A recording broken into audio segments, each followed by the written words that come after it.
Good day everyone. For today's video, our topic is about traffic control. And I will discuss in chapter 4 the principle and the system of traffic control used to ensure the safe, orderly, and efficient movement of vehicle and pedestrian. And chapter 4, the first traffic control is the fundamental of traffic control. It states that traffic control involves the use of rules, signs, signals, and markings to direct the safe movement of vehicles and pedestrians. It applies engineering and management techniques to maintain smooth traffic flow and reduce collisions, specifically in the busy areas. And the second one is the traffic sign. It states that traffic sign provide important regulatory warning and informative message to road users. And regulatory signs guides motorists towards destination and routes.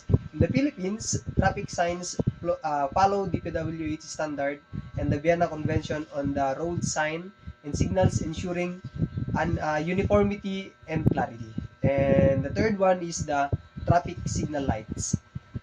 Traffic signal lights state that traffic lights are power-operated device that alternate the flow of vehicle and pedestrian at intersection.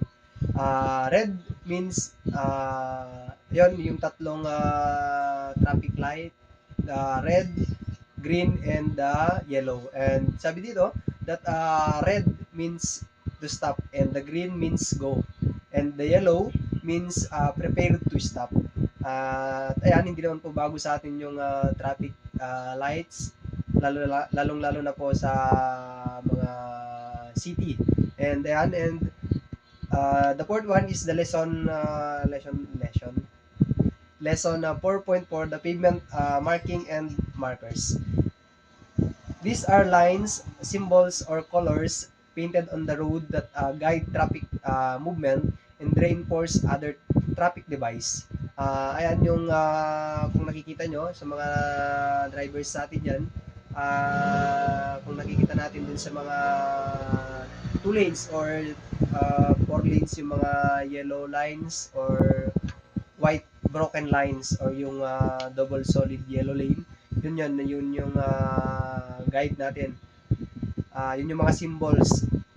And ayan, and the next is the traffic island. Traffic island are raised or painted areas within the roadway designed to guide and separate traffic streams. Their main purpose are to channelize vehicle flows, reduce conflict, and enhance pedestrian safety. There is 4 types of traffic island. The first is a pedestrian island or yung barrier, a separated sidewalk from road, protecting pedestrian and preventing illegal vehicle movement. The second is the division island, divided traffic moving in opposite the direction and discourage overtaking. Ayun, and the third is the channelizing island, direct vehicle movement at intersection or merging point. The fourth is the rotary island or the rotundas. Ayan.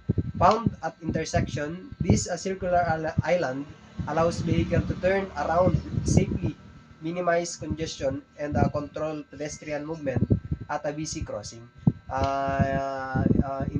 Overall, in the chapter 4, highlights that effective traffic control through the use of signs, signals, marking, and the island is essential for maintaining road safety, order, and efficiency.